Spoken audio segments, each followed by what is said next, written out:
Olá pessoal, a todos que estão ligados nas nossas plataformas, no Portal Tempo, na FM O Tempo. Eu recebo hoje aqui na redação o ex-deputado federal Marcos Pestana, agora indicado como diretor executivo da Instituição Fiscal Independente do Senado. Deputado, muito obrigado pela presença. Um prazer visitar aqui a sede do Tempo, hoje o grupo de comunicação mais forte de Minas Gerais, mais presente no dia a dia dos mineiros, e visitar a redação. Não tinha tido oportunidade, mesmo sendo candango, morando em Brasília. Um prazer enorme. Obrigado, Ricardo, pelo convite, e estou sempre à disposição. E agora indo para uma nova função, uma nova etapa de vida. Exato. Nessa casa nova, deputado, para que as pessoas que não conhecem, né, não entendem qual é o trabalho da Instituição Fiscal Independente, eu queria que você resumisse um pouco do qual que é o grande objetivo, né, qual que é a missão do IFI lá no Senado. A vida é feita de ciclos, né? Eu passei por muitos cargos e mandatos. Tive 36 anos de vida pública. Eu comecei muito jovem, lá em Juiz de Fora, nossa cidade, né? Como vereador, com 22 anos. Estava vindo fresquinho do movimento estudantil, tinha sido presidente do DA de Economia, o DCE, o Diretório Central dos Estudantes, e me elegi a partir da vereança, que foram 6 anos de mandato na Câmara Municipal de Juiz de Fora. Eu vim numa sequência de cargos na Prefeitura de Juiz de Fora, no governo estadual, no governo federal, e sempre professor de economia. Ficou uma marca muito forte da minha trajetória como liderança política, mas eu sempre escrevi, estudei e me dediquei aos assuntos econômicos. Fui professor da Universidade Federal de Juiz de Fora de 89 até 94.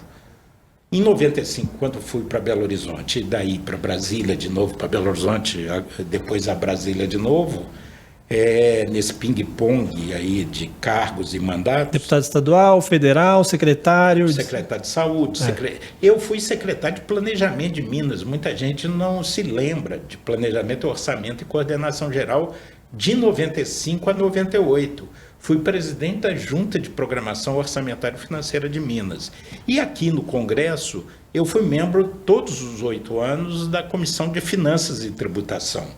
Relator da LDO, Lei de Diretriz Orçamentária, em 2017. 3 anos membro da Comissão Mista de Orçamento.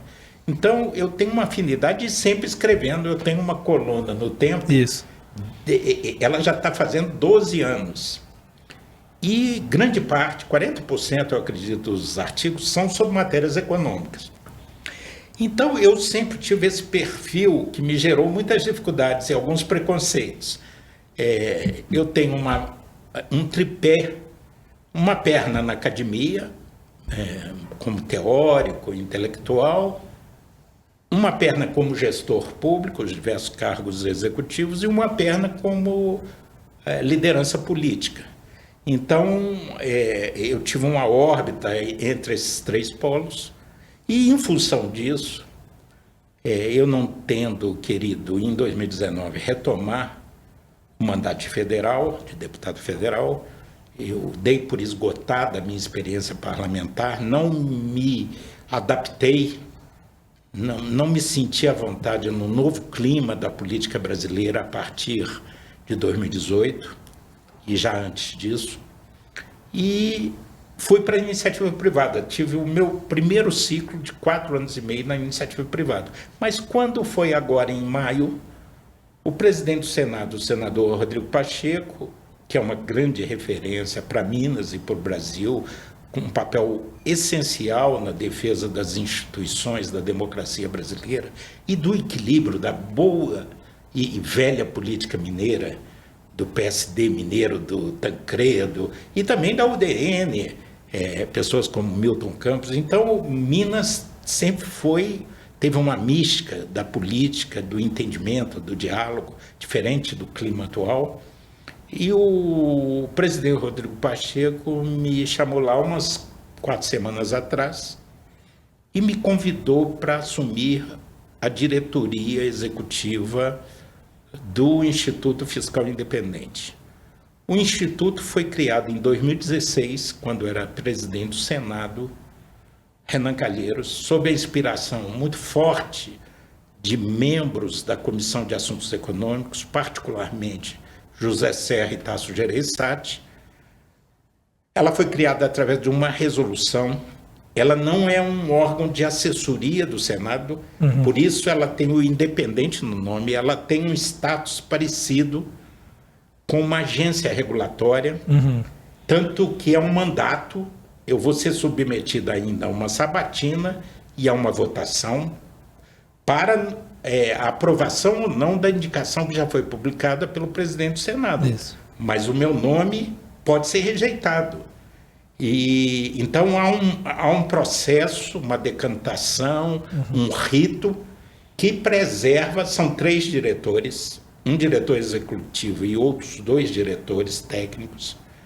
Há toda uma regra do jogo fixada na norma, na Resolução 42 de 2016 do Senado Federal, e ela fica hospedada, a instituição fiscal independente, dentro do Senado. É um anexo onde funciona uma série de braços do Senado, inclusive o Interleges, que visa intercâmbio com os legislativos estaduais e municipais. A IFE, a Instituição Fiscal Independente, fica hospedada lá dentro. Ela é suportada do ponto de vista de pessoal de orçamento pelo Senado, mas ela não está subordinada. Sim. E nós fizemos, a direção da IFE, a Vilma, que é a atual diretora, promoveu, em cooperação com a União Europeia, um grande seminário internacional. Houve falas de representantes da Hungria, de Portugal, da Espanha, da União Europeia, do governo brasileiro, do Tribunal de Contas da União.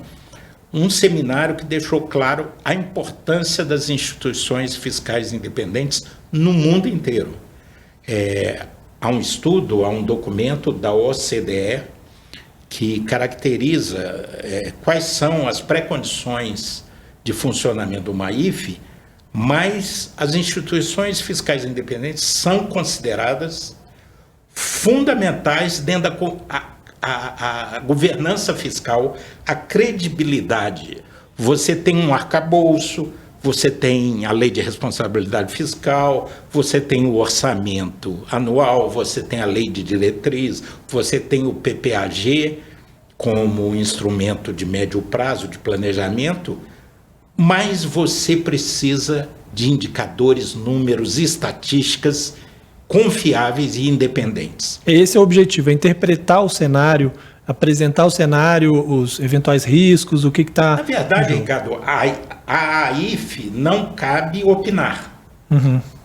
Não cabe a nossa instituição dizer a reforma tributária está errada ou certa.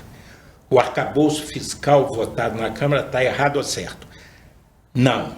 A IFE tem como objetivo fundamental a produção de estatísticas, indicadores e estudos independentes que procure de forma neutra, técnica, qualificada, medir e publicizar todas as informações relativas a qualquer matéria que seja relevante do ponto de vista orçamentário e fiscal. Vamos supor o programa do carro popular, piso nacional dos enfermeiros, tantas outras medidas. É preciso que alguém que não tenha nenhum viés partidário, político, ideológico, porque você tem as instituições do governo, você tem o próprio Boletim Focus, sim, que é o mercado, Central, que o Banco Central coordena, mas as projeções são dos bancos, das financeiras. Então há um viés. Mesmo nas universidades, pode ter um viés ideológico, uma universidade, um departamento mais à direita, à esquerda, pode ter um viés. A IFE, e no mundo inteiro funciona assim, elas são ligadas em geral à Casa Parlamentar, ou ao Senado, ou à Câmara, ou quando é unicameral, ao Congresso, à Assembleia Nacional, Ou funciona, a maioria está ligada ao parlamento. Uma pequena parcela aos tribunais de contas, aos órgãos de controle e auditoria. E uma menor parcela ainda à academia, num arranjo combinado do setor público, do governo, com a academia.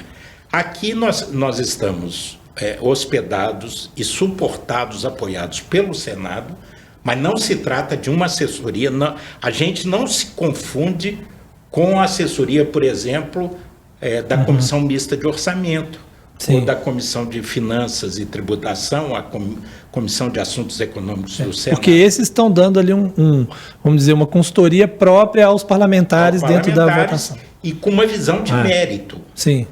Opinam, falam assim, não vá nessa direção, vá naquela. No caso do FI é mais apresentar os impactos. O impacto aqui é esse. O relatório, há um relatório mensal de altíssima qualidade. É claro que a linguagem econômica, fiscal e orçamentária não é como um poema do Drummond, nem como um romance do Machado de Assis. A matéria econômica é muito complexa, intrincada, um tanto difícil para o leigo, assim, árido. É um terreno árido. O leigo, inclusive as pessoas falam, os economistas são muito chatos, porque tem todo aquele, já foi cunhada até a expressão economês, como se houvesse uma língua própria. Mas em bom e excelente economês, saiu semana passada o relatório mensal da IFE. Há um relatório de altíssima qualidade.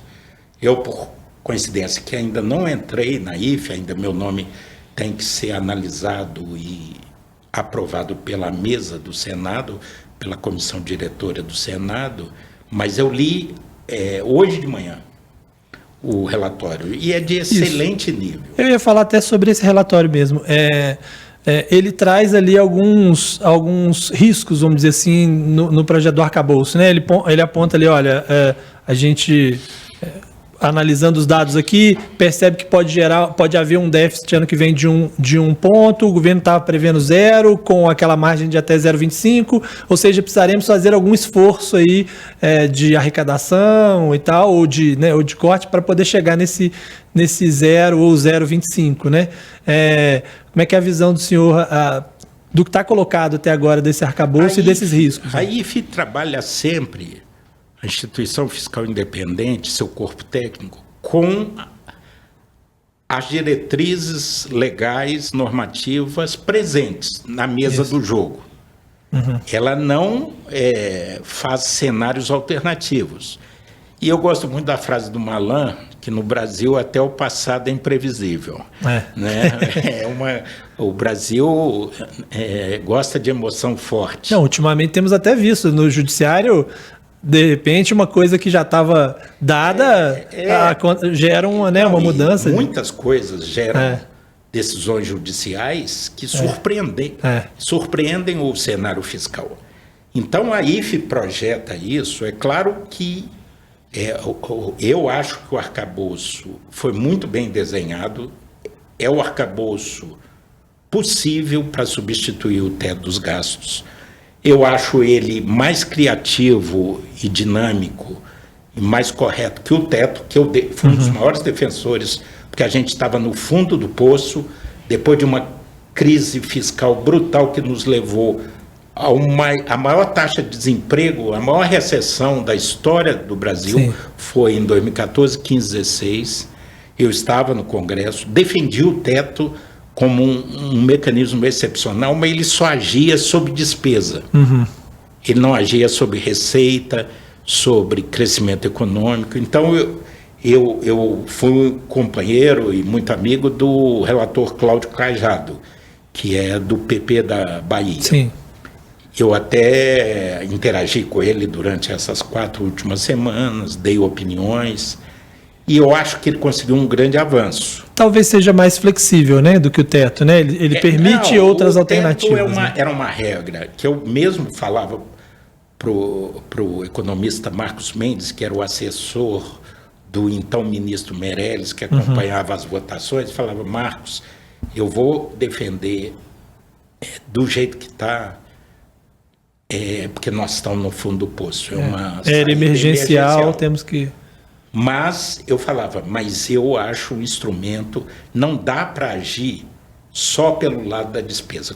E parece, nós estamos aqui na rádio, para o ouvinte pode ficar meio chato, mas qualquer trabalhador, trabalhadora, qualquer chefe de família, dona de casa, sabe que não pode gastar mais do que tem indefinidamente.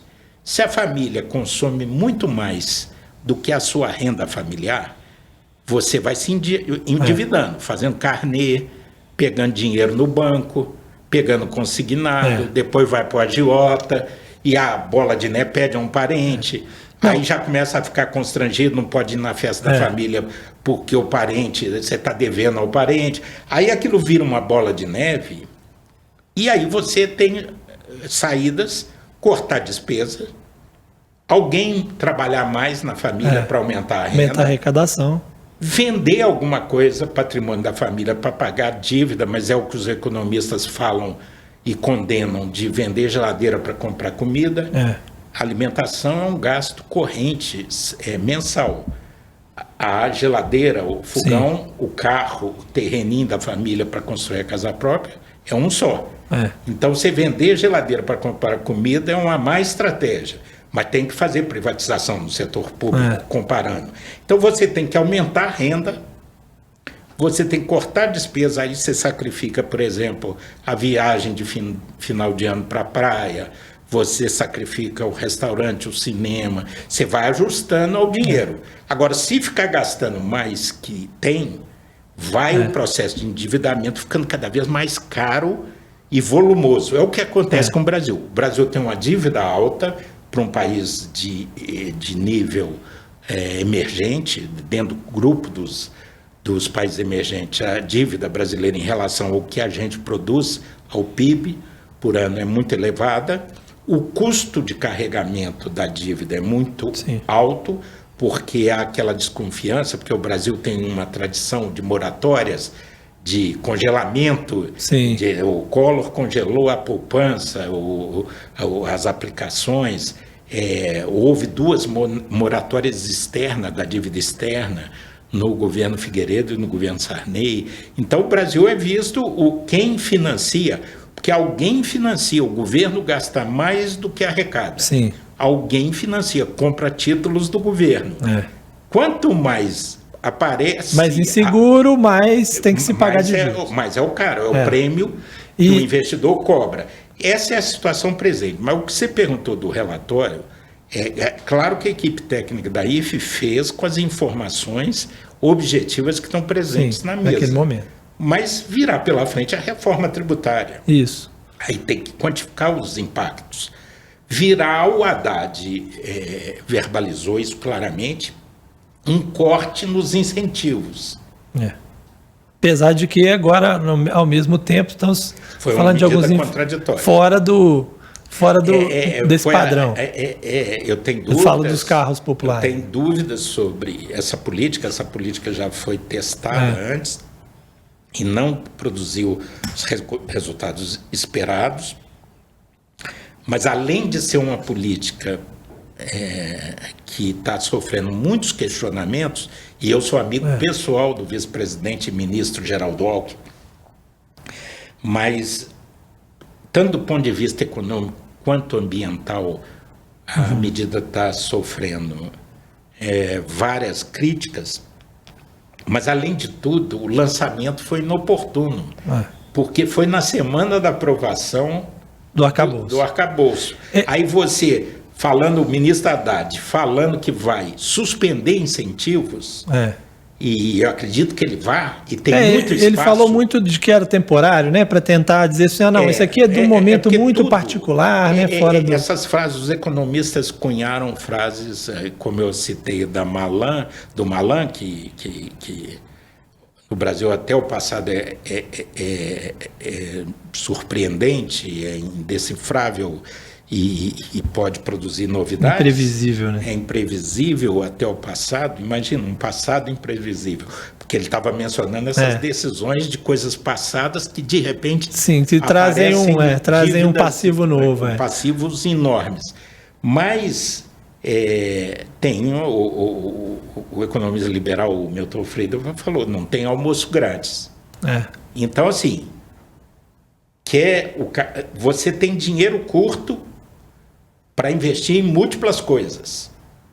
Em educação de qualidade, fortalecimento do SUS, aposentadorias, pensões e previdência, meio ambiente, segurança pública, defesa nacional, inovação de ciência e tecnologia, e tem também incentivos econômicos. Tudo tem que ser medido, porque o dinheiro é curto e é um só, não é um saco sem fundo. Então, se você aplica em A, vai faltar para X e Y. Agora, essa é a escolha do governante. Então, esse anúncio não só cabe uma discussão profunda sobre essa estratégia, e de nada adianta fazer uma política para 4 meses, não vai ter impacto nenhum. O regime automotivo tem décadas e não produziu os efeitos em termos de geração de emprego e renda para a população. Então, mas além do conteúdo demandar interrogações e gerar dúvidas, também o momento foi porque o ministro Haddad falou que boa parte do ajuste para cumprir, o importante é que tem meta. Sim. E o importante é que tem gatilhos automáticos e penalizações. Então não é blá blá blá. Se não conseguir tem lá, meta, tem que cumprir, tem que cumprir, tem consequências, tem penalizações, tem consequências e tem gatilhos automáticos. Agora, é uma necessidade o ajuste, não é uma questão de rigidez, só que não é fácil. Porque no Brasil o orçamento foi ficando muito rígido. O Brasil está encalacrado com um estrangulamento fiscal há muitos e muitos anos. Hoje, 82% da despesa é folha de salários, folha de pessoal dos servidores e previdência. Como é que você vai cortar sem reforma? Não tem. Você não tem margem, né? Hoje, 92% das despesas são obrigatórias. A margem de flexibilidade para o gestor, vou construir ferrovia tal, estrada tal, porto tal, universidade tal, é muito pequena. E 60% está comprometido com as emendas parlamentares. Então, o parlamento cresceu muito seu poder de decisão. Ou seja, a gente tem que pensar que só o controle de despesas não vai ser suficiente, vai precisar ajustar alguma coisa na receita. Eu participei de 2 ajustes fiscais em Minas Gerais. É uma entidade subnacional, quer dizer, uma esfera de governo estadual, mas do segundo estado da federação, só depois de São Paulo. Eu participei em 97 da renegociação da dívida e do ajuste fiscal. Você tem que combinar o ajuste. Eu falo sempre isso com meus companheiros economistas. Não dá para ajustar só pela despesa, cortando gasto. Tem que aumentar a receita, porque tem muita gente que não paga imposto. E aí é que é o grande desafio, né? De você aumentar a receita sem aumentar a carga tributária para a população em geral. Você tem de ir em cima naquilo que é injusto. O nosso sistema, ele é injusto porque os pobres, proporcionalmente, pagam muito mais impostos que os ricos. Isso a reforma tributária vai cuidar. Mas essa tem é a minha muitos mecanismos de elisão fiscal de pessoas que deveriam pagar e não pagam. Existem renúncias fiscais, algumas são muito polêmicas, sempre se fala em mudar. Zona Franca de Manaus. Sempre vira uma batalha, né? Não, aí agora mesmo no grupo da reforma tributária já colocaram várias pessoas de lá para... Exatamente. Por exemplo, suspender a isenção, o desconto que é dado em função do plano de saúde e da escola privada. E usar isso para a saúde pública e para ensino público. Alguns falam isso, mas isso afeta a classe média. É justo? Eu acho justo, mas vai ser feito? Aí tem uma série de incentivos. O simples. Eu tenho uma empresa, minha empresa de consultoria está enquadrada no Simples. Eu reconheço que eu achava que a alíquota devia ser maior. Porque não é justo. Tanto que levou à pejotização.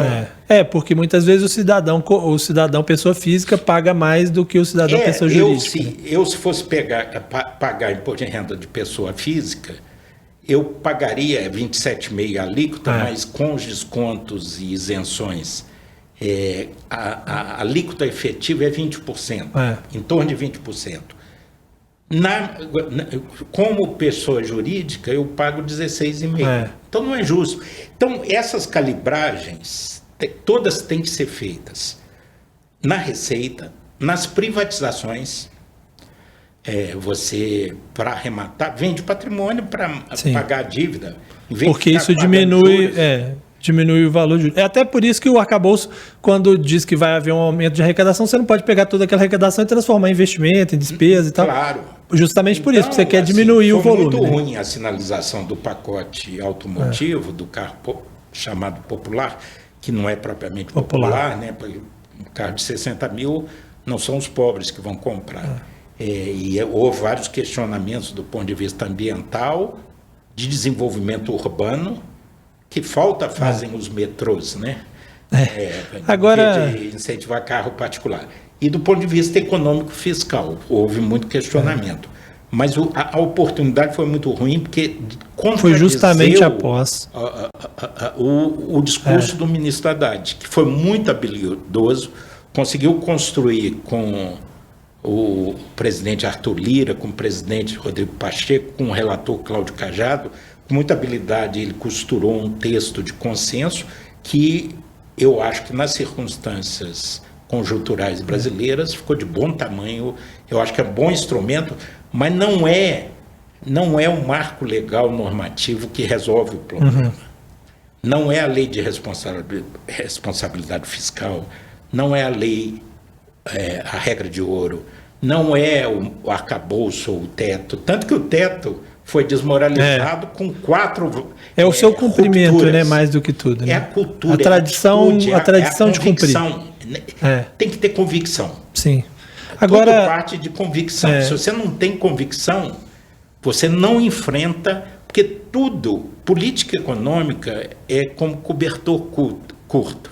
Você puxa de um lado, vaza do outro. Agora, deputado, claro, a economia ela sempre trabalha com expectativas, né? O mercado olha ali, confia ou não confia, e isso move os investimentos, move tudo que se dá, né? Até temos tido nas últimas semanas uma melhora do ambiente do ponto de vista dessas expectativas, né? O Boletim Focus mesmo hoje saiu com estimativas até melhores dos que estavam no relatório da IFE, né? A questão mesmo do crescimento, a IFE estava prevendo em 1% do PIB esse ano, o relatório Focus já está em 1,26%, né? Deu uma melhorada nas últimas semanas. Isso é efeito do arcabouço, é efeito da perspectiva da reforma, porque o próprio presidente da Câmara, Arthur Lira, disse que é uma prioridade agora, ou isso é multifatorial, tem outras coisas aí? Eu acho que tem muito de confiança conquistada com a votação do arcabouço fiscal. Isso faz muito... Isso porque ele passou na Câmara, vai passar no Senado, mas parece que vai passar como está, mais ou menos. Né? Já conversas avançadas com o presidente do Senado, com os senadores, e eu acho que isso gerou um ambiente de confiança. As sinalizações do governo federal, particularmente do presidente Lula, têm sido muito confusas em relação à política econômica. Então, Ora fala que a responsabilidade social está junto com a responsabilidade fiscal, ora fala que sempre fez superávit. E aí compra brigas com o Banco Central, com os novos proprietários, os novos sócios majoritários da Eletrobras. Isso vai criando turbulência. Diz que não vai, que o mercado não decide, que ele tem que decidir. A ação do ministro Haddad e a aprovação do arcabouço fiscal, eu acho que tem um grande papel nessa melhoria das expectativas. A própria IFE, no relatório, aponta para um PIB superior a 1% e uma melhoria de cenário. O câmbio o real se valorizou recentemente, a taxa de juros, eu acho que há ambiente, se houver um clima sereno, para o Copom baixar a taxa de juros, talvez mas não pode os agentes políticos pressionarem. Talvez se não tivesse tanta pressão, já tivesse abaixado. Conselho não se dá, né? Ainda mais para uma pessoa experiente igual ao Lula, mas se ele quer que baixe a taxa de juros, não dê uma declaração 48 horas antes da reunião do Copom, falando que tem que abaixar. Não pode parecer uma derrota, né? Uma derrota ou uma pressão mesmo. Tem questões que são externas.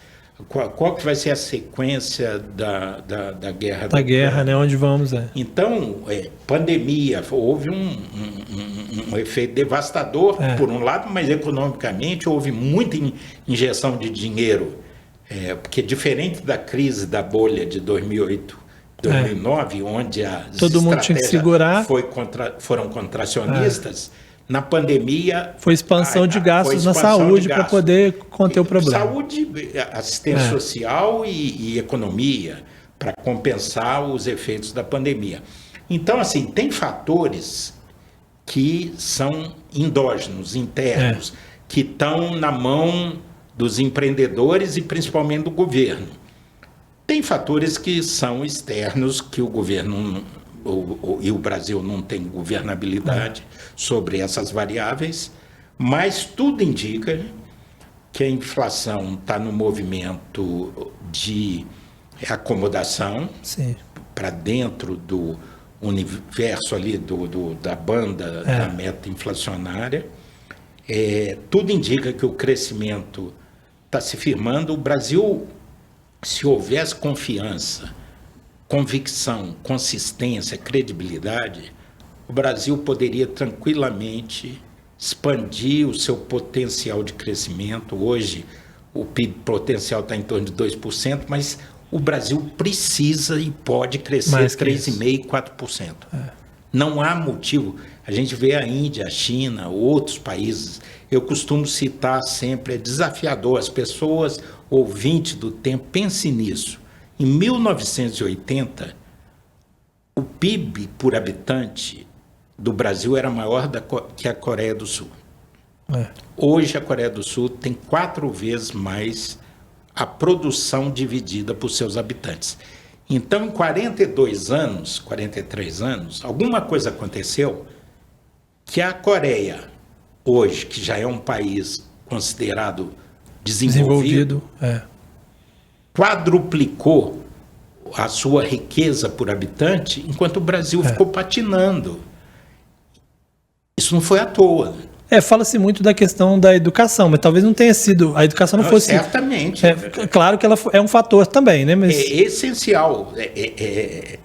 Eles apostaram em poucos setores e se integraram ao mundo. Você vê, tem a Samsung, tem a indústria automobilística coreana, a Hyundai, né? A Hyundai, você tem campos que foram selecionados para investimento maciço em educação. Isso é uma coisa histórica, e essa é uma derrota histórica nossa, da minha geração, da sua geração, porque nós colocamos as crianças na escola, mas eles não saem da escola sabendo fazer mercado e fazendo aquilo que o mercado deles espera, né? Matemática, não sabem as operações fundamentais, básicas e raciocínio matemático, não conseguem decifrar um texto, não têm criticidade, não conseguem escrever bem, ler bem, não têm capacidade de raciocínio abstrato, filosófico, porque a escola nega isso a eles. Então, tem problemas, assim, nós temos que nos desafiar, porque tem gente que fica com uma retórica como se estivesse tudo bem no Brasil, e não está tudo bem. Se a Coreia conseguiu desenvolver 4 vezes mais que a gente, proporcionalmente à sua população, nós não estamos no ritmo que deveríamos. Nós temos que perguntar por quê? Por que isso aconteceu? Por que isso aconteceu? E essa é uma grande reflexão.